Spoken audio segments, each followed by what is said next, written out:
Welcome to Mimans academy. ये lecture है history MCQ का और ये लेक्चर तैयार किया जा रहा है मध्य प्रदेश एसआई के लिए।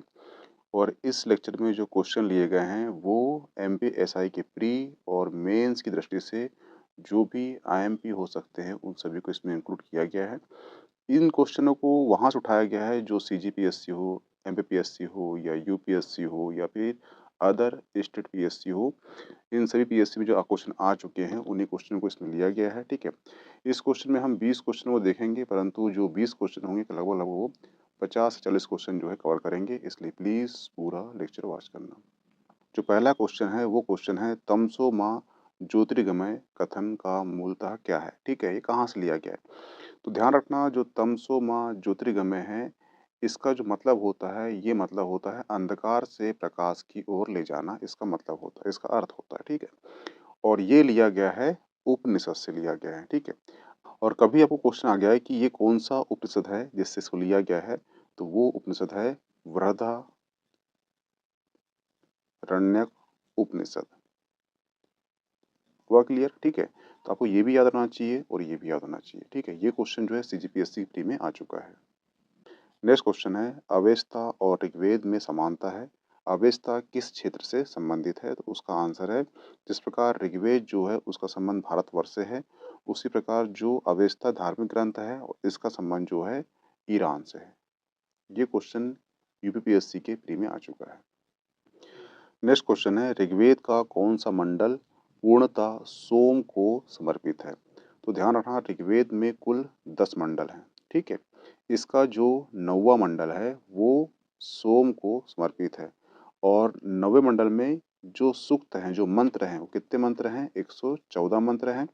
और ये 14 मंत्र जो हैं किसको समर्पित है? ये सोम को समर्पित है। इसका आंसर क्या होगा? ऑप्शन सी होगा, 9वां मंडल। नेक्स्ट क्वेश्चन है यज्ञ संबंधी विधि विधानों का पता चलता है, तो ध्यान रखना 4 वेद हुए हैं, एक है ऋग्वेद, एक है सामवेद, एक यजुर्वेद, एक है अथर्ववेद। ऋग्वेद में सारे मंत्र दिए गए हैं जिसमें भगवान की स्तुति की जाती है। जो सामवेद है ये संगीत का जनक है। और जो यजुर्वेद है, यजुर्वेद में हमें यज्ञ संबंधी विधि विधान का पता चलता है। यजुर्वेद के 2 भाग हैं, एक है शुक्ल यजुर्वेद और एक है कृष्ण यजुर्वेद। ठीक है, तो इसका आंसर क्या होगा? Option D, Yajurveda. Next question निम्नलिखित में से वैदिक साहित्य का सही क्रम क्या है? ठीक है, तो सबसे पहले क्या आया है? सबसे पहले आया है वैदिक साहित्य आया है। ठीक है, उसके बाद आया है ब्राह्मण, उसके बाद अरण्यक, उसके बाद उपनिषद। ठीक है, इसे याद रखना। एक हो गया वैदिक साहित्य हो गया। ठीक है, वैदिक साहित्य के बाद क्या हुआ है? ब्राह्मण आए हैं।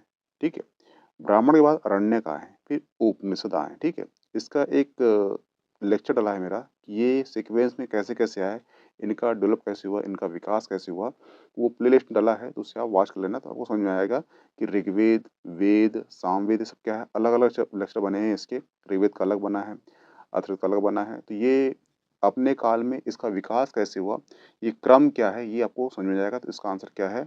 ऑप्शन ए, वैदिक साहित्य, ब्राह्मण, अरण्यक, उपनिषद। नेक्स्ट क्वेश्चन है महाभारत काल में महानदी का नाम क्या था, तो ध्यान रखना जो महाभारत काल है इसमें महानदी का नाम था वो था चित्रोत्पला। क्या था? चित्रोत चित्रोत्पला था। ठीक है, और ये जो महानदी हुई है, इस महानदी का उल्लेख जो है महाभारत के जो भीष्म पर्व है, भीष्म पर्व है, वहाँ पे इसका उल्लेख प्राप्त होता है। ठीक है, भीष्म पर्व में जो है एक और चीज मिलती है, वो मिलती है हमें गीता। जो भगवान श्री कृष्ण ने गीता गाई है, वो गीता का उल्लेख कहाँ मिलता है हमें? महाभारत के भीष्म पर्व में मिलता है। और जो महानदी का ही उल्लेख कहाँ मिलता है हमें? हमें भीष्म पर्व में मिलता है। ठीक है, तो इसका आंसर क्या होगा? यहाँ पे कहीं पर भी चित्रोत्पला नाम नहीं लिखा गया है। इसका आंसर क्या होगा? ऑप्शन ई, इनमें से कोई नहीं। ठीक है, तो आपको ये भी कंटेंट याद होना चाहिए और ये भी कंटेंट याद होना चाहिए और ये भी याद होना चाहिए। ठीक है, नेक्स्ट क्वेश्चन है निम्नलिखित में से कौन सी प्रथा उत्तर वैदिक काल में प्रचलित हुई थी? ठीक है, तो ध्यान रखना जो उत्तर वैदिक काल में 2 चीज का डेवलप हुआ था, विकास हुआ था। एक है धर्म, अर्थ, काम, मोक्ष। ठीक है, परंतु धर्म की प्राप्ति कैसे होगी? आपको ब्रह्मचर्य पालन करके। अर्थ की प्राप्ति कैसे होगी? गृहस्थ आश्रम जाकर। ठीक है, काम की प्राप्ति कैसे होगी? वानप्रस्थ जाकर। मोक्ष प्राप्ति कैसे होगी? संन्यास लेकर। ठीक है, तो ये दोनों जो ये 4 पुरुषार्थ है और ये 4 आश्रम है, ठीक है। 4 पुरुषार्थ को आप 4 आश्रम के द्वारा ही प्राप्त कर सकते हो, तो इसका आंसर होगा ए प्लस सी होगा, ठीक है। और ध्यान रखना जो 4 आश्रम का उल्लेख है, ये एक उपनिषद है, उसका नाम है जबालो उपनिषद। जबालो उपनिषद में पहली बार 4 आश्रम का उल्लेख किया गया है, तो ये भी क्वेश्चन जो है क्वेश्चन पूछ चुका है, तो ये भी ध्यान रखना। नेक्स्ट क्वेश्चन है भारतीय संस्कृति के अंतर्गत ऋत का अर्थ क्या होता है? तो ध्यान रखना ऋग्वेद में धर्म के अतिरिक्त एक शब्द और मिलता है और वो शब्द है ऋत। हुआ क्लियर? सभी देवताओं का संबंध ऋत से है। ऋत का मतलब होता है कि इस विश्व की नैतिक व्यवस्था, ठीक है, और इस नैतिक व्यवस्था के अंतर्गत ही सृष्टि या प्रकृति बनी है। यानी जब प्रकृति नहीं थी, प्रकृति के पहले क्या थी? एक व्यवस्था थी, उसे ऋत कहा गया है। तो ऋत के माध्यम से ही प्रकृति का जन्म हुआ है। जिस प्रकार से सांख्य दर्शन बोलता है, सांख्य दर्शन बोलता है कि पहले पुरुष था, ठीक है, फिर प्रकृति, प्रकृति और पुरुष दोनों मिले, ठीक है, मिलने के बाद क्या हुआ? सृष्टि रचना हुई। तो यहाँ पे जो पुरुष है ये तो आत्मा है, जो प्रकृति है, प्रकृति ही क्या है? एक नैतिक व्यवस्था है जिससे सृष्टि का निर्माण हुआ है। और ये जो शाब्दिक अर्थ क्या होता है? ये ऋत होता है, ठीक है। तो ऋत क्या है? एक नैतिक नियम है। इसका आंसर क्या होगा? Option A. नेक्स्ट क्वेश्चन है महाभारत मूलतः किस रूप में जानी जाती थी? तो ध्यान रखना जब महाभारत का जो प्रारंभिक काल था, जब उसकी रचना हुई थी, तब उसमें श्लोक थे 8,800। हुआ क्लियर? और जब इसमें 8,800 श्लोक थे, तब इसका नाम था जय संहिता, ठीक है। इसके बाद क्या हुआ? महाभारत का दूसरा संस्करण आया, उसका नाम था भारत। हुआ क्लियर? और इसमें श्लोक की संख्या थी 24,000, ठीक है। और वर्तमान महाभारत में 1,00,000 श्लोक है और इसका नाम क्या है? इसका नाम है महाभारत। हुआ क्लियर? ठीक है। तो इस प्रकार से इसका जो क्या पूछा इसने, महाभारत का मूलतः रूप क्या है?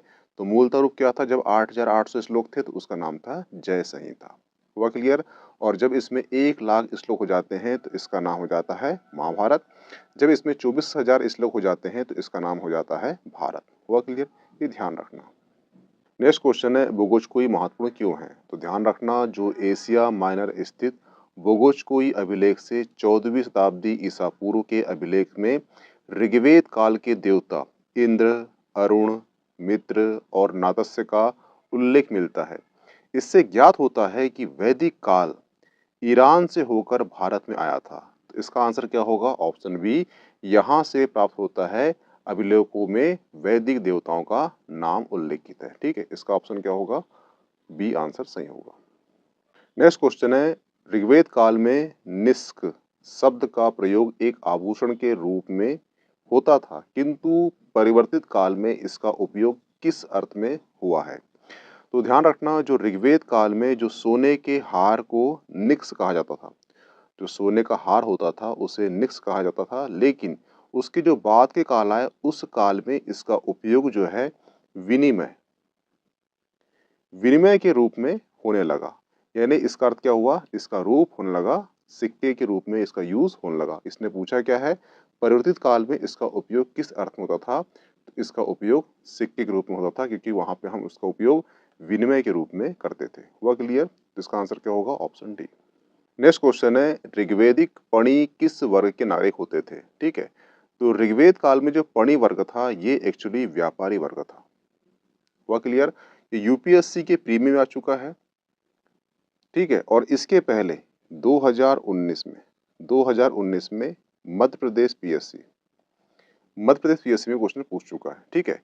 नेक्स्ट क्वेश्चन है वैदिक कालीन सभा, ठीक है। तो हमें जो वैदिक काल में दो संस्था मिलती है, ठीक है, एक का नाम होता है सभा और एक का नाम होता है समिति। सभा और समिति जो है राजा पर निरंकुशता पर नियंत्रण रखती थी। सभा जो है कुलीन या वृद्ध मनुष्यों की संस्था थी जिसमें उच्च कुल में उत्पन्न व्यक्ति ही भाग ले सकते थे। तो इसका आंसर क्या होगा? ऑप्शन सी, मंत्री परिषद। नेक्स्ट क्वेश्चन है किस वेद में सभा और समिति को प्रजापति की दो पुत्रियां कहा गया है? तो इसका आंसर क्या होगा? ऑप्शन डी, अथर्ववेद में सभा और समिति को दो पुत्री कहा गया है प्रजापति की, ठीक है। ये क्वेश्चन यूपीपीएससी में पूछ चुका है प्री में, और ये क्वेश्चन जो है मध्य प्रदेश पीएससी में 2023 या 2024 में क्वेश्चन पूछ चुका है। ठीक है, नेक्स्ट क्वेश्चन है ऋग्वेद जनसभा जो न्यायिक कार्यों से संबंधित थी। तो ध्यान रखना, जो ऋग्वेद में 3 सभा मिलती है, एक का नाम होता है सभा, एक का नाम होता है समिति, और एक का नाम होता है विदत। ठीक है, ये 3 सभा मिलती है, और ये तीनों सभा जो है जनतांत्रिक संस्था होती है। इन संस्थाओं में जो सभा होती है, ये सभा न्यायिक कार्यों से संबंधित होती है। ऋग्वेद में सभा का 8 बार, जो ऋग्वेद है, ऋग्वेद में सभा का 8 बार उल्लेख मिलता है। तो आपको ये भी याद रखना है कि ऋग्वेद में सभा का उल्लेख कितने बार होता है, तो 8 बार होता है। इसका आंसर क्या होगा? इसका आंसर होगा ऑप्शन ए, क्योंकि इसने पूछा है जो न्यायिक कार्यों से संबंधित थी, और जो सभा है ये ऋग्वेद में न्यायिक कार्यों से संबंधित थी, और ऋग्वेद में ही इसका उल्लेख 8 बार हुआ है। इसका आंसर क्या होगा? ऑप्शन ए होगा। नेक्स्ट क्वेश्चन है ऋग्वेद धर्म था। तो ऋग्वेद में हमें जो धर्म दिखता है वो एक्चुअली बहुदेववाद दिखता है, लेकिन जो आर्य थे वे विभिन्न देवताओं के अस्तित्व में विश्वास रखते थे। और जो ऋग्वेद थे या वैदिक देवता थे, इसमें 3 प्रकार के देवता थे। एक थे आकाश, ठीक है, एक थे पृथ्वी, और एक थे अंतरिक्ष देवता। ये 3 प्रकार के देवता थे, लेकिन जब ऋषि इन तीनों में से किसी की भी स्तुति करते थे तो उसे सर्वश्रेष्ठ देवता कहते थे, और इसी को ही एकेयवाद कहा गया है।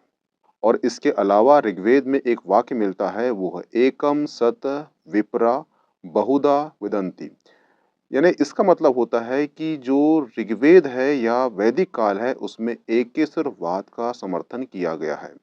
ऋग्वेद में आर्यों के प्रधान देवता एक्चुअली प्राकृतिक शक्तियों के प्रतिनिधि थे, और जिसका मानवीकरण किया गया था। सिंपल देखा जाए तो आज भी जो है हमारे देवता जो है वो प्राकृतिक शक्तियों का ही प्रतिनिधि करते हैं। जैसे कि हमारा जो शरीर बना है ये 5 तत्वों से बना है, ठीक है, और जो 5 तत्व है उसके एक एक देवता बना दिए गए हैं, और उन देवताओं को हम थैंक्स कहते हैं। उसी थैंक्स को बोलते हैं पूजा, आराधना, भक्ति और स्तुति। हुआ क्लियर? तो इसका आंसर क्या होगा? इसका आंसर होगा ऑप्शन बी, एकेश्वरवाद। नेक्स्ट क्वेश्चन है गायत्री मंत्र किस पुस्तक में मिलता है? तो ध्यान रखना, गायत्री मंत्र जो है हमें ऋग्वेद में मिलता है। हुआ क्लियर? इसके रचनाकार हैं वो है विश्वामित्र। विश्वामित्र, ठीक है, और यह जो है सावित्री यानी कि सूर्य देवता को समर्पित है। यह मंत्र ऋग्वेद के 3रे मंडल में हमें वर्णित मिलता है। हुआ क्लियर? इसका आंसर क्या होगा? Option C, Rigveda.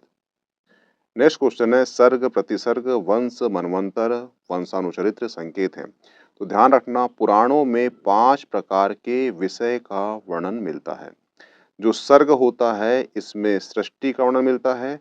जो प्रतिसर्ग मिलता है इसमें जो प्रलय के बाद की जो स्थिति होती है उसके बारे में बताया गया है। जो वंश है इसमें ऋषि और देवताओं के वंशों का वर्णन मिलता है। जो मनवंतर है, मनवंतर में कल्प के महायुगों का वर्णन मिलता है। और जो वंशानुचरित्र है इसमें राजाओं के वंशों के, इसमें राजाओं का जो वंश होता है उसके बारे में वर्णन मिलता है। ठीक है, तो इसका संबंध क्या होगा? ऑप्शन बी, पुराणों के। नेक्स्ट क्वेश्चन है पुराणों की संख्या कितनी है? तो उसका आंसर है पुराणों की संख्या कितनी है? 18 है।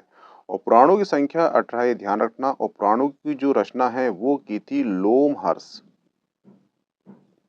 लोमहर्ष ऋषि, और इनके पुत्र थे वो थे उग्रश्रावा। उग्रश्रावा, इन दोनों ने पुराणों की रचना की थी। उसकी संख्या कितनी है? वो 18 है। पुराणों में कितने विषय दिए गए हैं? तो 5 विषय दिए गए हैं, ये ध्यान रखना। नेक्स्ट क्वेश्चन है श्रीमद् भगवद गीता मौलिक रूप से किस भाषा में लिखी गई है? तो इसका आंसर है ऑप्शन ए, संस्कृत भाषा में लिखी गई है। जो भगवद गीता है इसका उल्लेख कहाँ मिलता है? तो इसका उल्लेख मिलता है महाभारत में मिलता है। ठीक है, कभी आपसे क्वेश्चन पूछ ले कि महाभारत में कहाँ मिलता है, किस पर्व मिलता है, तो वो मिलता है भीष्म पर्व मिलता है। ठीक है, जो भीष्म पर्व होता है वो भीष्म पर्व हमें क्या मिलता है? हमें गीता का उल्लेख मिलता है श्री कृष्ण के द्वारा जो गाई गई थी। हुआ क्लियर? नेक्स्ट क्वेश्चन है सत्यकाम जबाल की कथा को अनविवाही माँ होने के लांछन को चुनौती देता है, उसका उल्लेख हमें कहाँ प्राप्त होता है? तो ध्यान रखना, जो सत्यकाम होता है ये महर्षि गौतम के शिष्य थे। इनकी माता का नाम था जबाल। जबाला था। सत्यकाम जबाला की कथा जो है अनविवाही माँ होने के लांछन को चुनौती देती है। इसकी कथा का जो उल्लेख है हमें प्राप्त होता है कहाँ पर? छांदोग्य उपनिषद में प्राप्त होता है। इसका आंसर क्या होगा? ऑप्शन सी होगा। तो यहाँ पर जो है मध्य प्रदेश एसआई के प्री और मेंस के लिए जो हिस्ट्री का लेक्चर होता है एमसीक्यू वाला समाप्त होता है। मिलते हैं नेक्स्ट एमसीक्यू सीरीज में। Okay thanks. इसकी पीडीएफ आपको मीमांसा एकेडमी के टेलीग्राम चैनल में प्राप्त हो जाएगी। प्लीज ज्वाइन कर लीजिए। Okay thanks.